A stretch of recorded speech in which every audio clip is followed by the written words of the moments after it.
Good morning and welcome to this deep dive covering April 19th through 21st, 2025.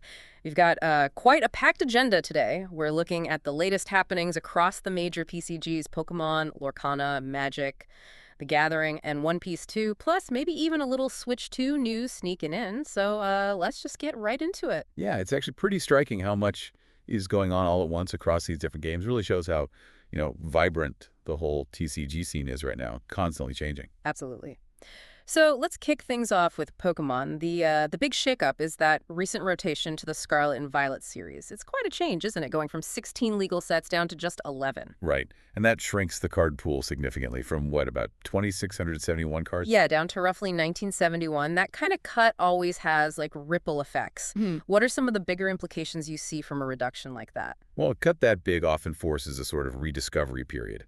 You know, established decks might lose key pieces, so players have to innovate with what's left. Can sometimes narrow the meta for a bit until people find those new synergies. But interestingly, the design philosophy for Scarlet and Violet seems to anticipate that. Right, you mean the focus on comebacks. We're seeing cards like Iono, Reversal Energy. Exactly. Countercatcher, Defiance Band, Defiance Vest.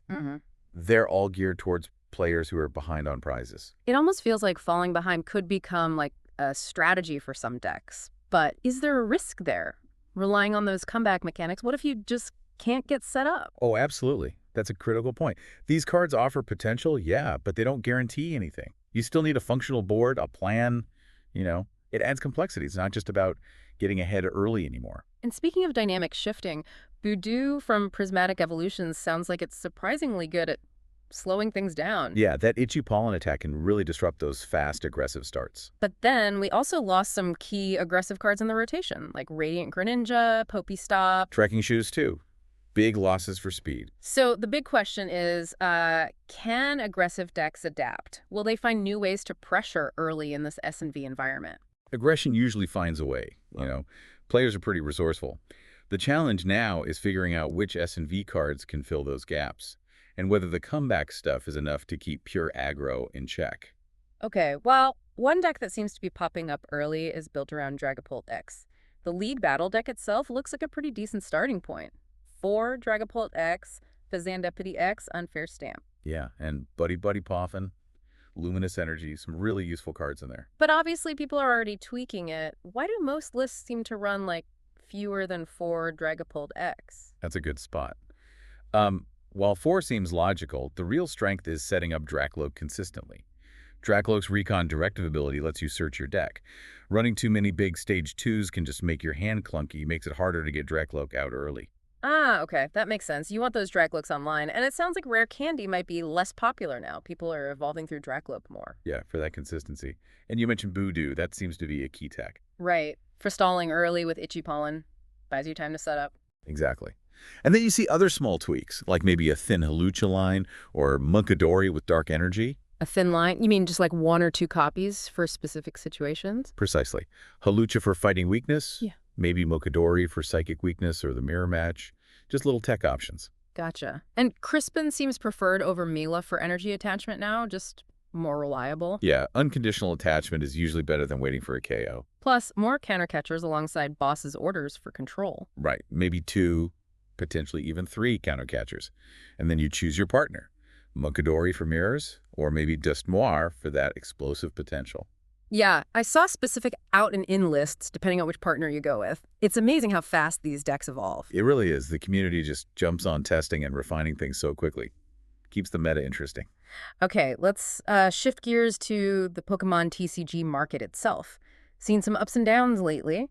Sword and Shield boxes were climbing fast back in January, right? Then singles spiked in February. Yeah, there's some aggressive growth there. But now April seems cooler. Box growth slowing, and the value of the top 20 singles actually dipped. Seems so. That initial surge could have been, well, anything really. Collectors, speculation, maybe people coming back to the hobby. The cooling off now is probably just a natural market correction. Supply and demand finding balance. Yeah. Maybe attention shifting to Scarlet and Violet too. It's a good reminder, isn't it? Trying to time the market perfectly is tricky. But it is interesting that the high-quality, big-name Pokemon from major sets like Evolving Skies seem to hold value pretty well long-term. Definitely. Those iconic cards often have staying power. On that note, there was a hint about a future analysis maybe showing a bloodbath for the top 20 Scarlet and Violet cards. Why might that be? A projected drop like that? It could be a few things. Maybe pull rates are just higher for those top cards, leading to more supply. Or maybe the market just doesn't see the long-term collectability or playability being quite as high as previous eras yet. Hard to say for sure. And speaking of hype, what happened with the Destined Rivals set? Sounds like the initial excitement sort of faded. Yeah, apparently the illustration rares and Zelluras didn't quite hit the mark for collectors. To the point where pre-order prices for boxes fell and people were canceling. Even the lack of Jesse and James was mentioned. That's kind of wild. It really shows how much perceived value and nostalgia can drive interest, doesn't it? If a set misses on themes or artwork people expect or leaves out fan favorites, it could definitely impact the hype, even if the cards are decent. Interesting, though, because some people still think Destined Rivals is actually a solid set. Maybe better than a lot of other S&V sets, except for maybe Searching Sparks or Journey Together for some folks. Could be a bit of a sleeper hit then. Yeah. It's possible. Sets that don't have that huge initial buzz sometimes find their footing later as people discover uses for the cards. Long-term value isn't always about launch hype. Okay, something different now. GameStop's doing Pokemon mystery boxes. Oh yeah, what's in them? A PSA 8 or higher graded card, plus 3 booster packs. Someone apparently got lucky, pulled a PSA 9 base set Magikarp worth maybe $32, and some packs like Silver Tempest. Okay, so baseline value from the slab plus pack lottery. Right. Another box had a PSA 9 1999 Ghastly worth about $23, so the value really swings on that graded card and your pack luck. Makes sense. Standard mystery box gamble. And they're doing a mail-in promo too. Send a note card by May 1st. Maybe get a free PSA 8+ graded card back. Limit 1, though. Huh. Clever marketing. Gets Yeah. people interested, maybe gets more slabs circulating. And finally, for Pokemon, half booster boxes. 18 packs instead of 36. We saw examples with Stellar Crown and Obsidian Flames. Is it just half the pulls of a full box? Is it that simple? Well, pull rates are averages over huge number of the packs, right? Yeah. In a smaller sample, like 18 packs, you get more variance. You could get lucky and hit big, or you could get fewer hits than the average suggests. So cheaper, but less consistent pulls. Basically, yeah. Okay, let's jump over to Disney Lorcana. Big news there, they introduced their first ever ban list. Wow, already who got hit? Fortisphere. It's banned. Must have been pretty dominant, huh? A ban list is always a big step for a TCG. Yeah, Fortisphere must have been warping things a bit too much. Maybe limiting deck diversity or just feeling bad to play against. So with Fortisphere gone, what steel cards are stepping up? Number 5 seems to be, and then along came Zeus. Ah, Zeus. Yeah. Flexible action card, hits characters or locations, 5 willpower or less, mid to late game removal. And it draws a card. Seems useful. Usually just a couple of copies, though. Right. Its versatility is key. Hitting both card types is good. And the card draw helps replace itself. Good value. Number 4, Let the Storm Rage On. 3 ink action deals 2 damage. Sounds like early pressure. Exactly. And with Fortisphere out, which could mess with early tempo, this card becomes even better for aggressive starts. Seeing a lot of play then. Near max copies. Reportedly, yeah. Fits right into those faster steel strategies trying to get ahead early. Okay, number 3 is Mr. Smee Bumbling Mate. Strong early stats, 33, 2 lore, but he can hurt himself without a captain. All right, that's the drawback. But those stats for the cost are solid.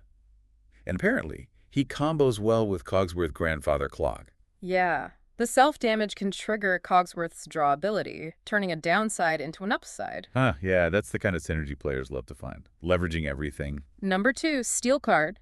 Strength of a Raging Fire, another 3 ink cost card. But this one's a song, deals 3 damage, and it's infable. Right, being inkable adds a lot of flexibility, doesn't it? Fits Steel's direct damage theme. Definitely. Even if you don't need the damage right away, you can always eke it for later plays. That's a big plus in Lorcana. And the top spot, most played Steel card, Postman. Pete Games referee. Oh, Pete. Makes sense. He kind of does it all, doesn't he? Solid body, 33 inkable, and that ability to stop opponents playing songs for a turn. Sounds really disruptive. Hugely disruptive. Hits so many strategies. And he's good early or mid-game. Flexible and powerful. Yeah, sounds like you'll see 3 more copies in most Steel decks now. Almost certainly. He pressures, he inks, he disrupts. It's just invaluable. All right, switching gears again. Let's dive into Magic: The Gathering. There's a new dragon, Bayor, kin to all. That or, okay. One of the 5 spirit dragons that showed up after the Phyrexian invasion on Tarkir. That's the one. found a home with the Abzan clan, apparently working to build things back up post-Omen Path. What's the deal with these spirit dragons lore-wise? Well, they signal a new chapter for Tarkir, right? Mm-hmm. Moving past the old dragon lords and khans. Them joining the clan suggests Tarkir society is kind of reshaping itself. Bedor with the Abzan highlights resilience, community, rebuilding after trauma. Interesting. And Bedher's abilities gets a +1/+1 counter when one of your creatures dies from the battlefield. Yeah, incremental value there. And if you have 7 or more creatures with toughness 4 or greater at your end step, all your creatures get a +1/+1 counter. Right, that's the big payoff. Needs a board full of defy creatures. And Bedher itself starts with 7 toughness, so it helps trigger its own ability. Yeah. Exactly. Definitely pushes you towards a go-wide strategy with resilient threats. Yeah. The graveyard trigger helps recoup value. The end step trigger snowballs if you meet the condition. But there are downsides, right? Doesn't do anything immediately when it hits the board. No ETB effect. Attacking doesn't give immediate value either, and just passing to your end step without developing your board sounds risky. For sure. It's a build-around. Needs the right support, careful timing, can't just jam it in any deck. Needs that critical mass of high-toughness creatures. We also saw a quick mention of the Tarkir Dragonstorm set release. Sounds like it's making waves. Yeah, lots of articles and discussion. Top decks, bestsellers, most wanted cards, valuable pulls. Seems like it's generating significant buzz in the Magic community. Always exciting when a new set lands well. Absolutely. Shows strong player engagement. Okay, finally, let's talk One Piece TCG. There's this view going around that investors need to look at the Extra Booster 2 set, EBO2. Need to. Strong words. Yeah, some think it might not be as, powerful overall as the main set, OP11. But the argument for EBO2 seems to be about Bandai's history. They don't always reprint these extra booster sets heavily. Ah, the scarcity angle. Yeah. So even if it's not the best set gameplay-wise, limited reprints could make it valuable later. That seems to be the thinking. Get some exposure just in case it becomes hard to find. It's an investment thesis based on potential future demand, yeah.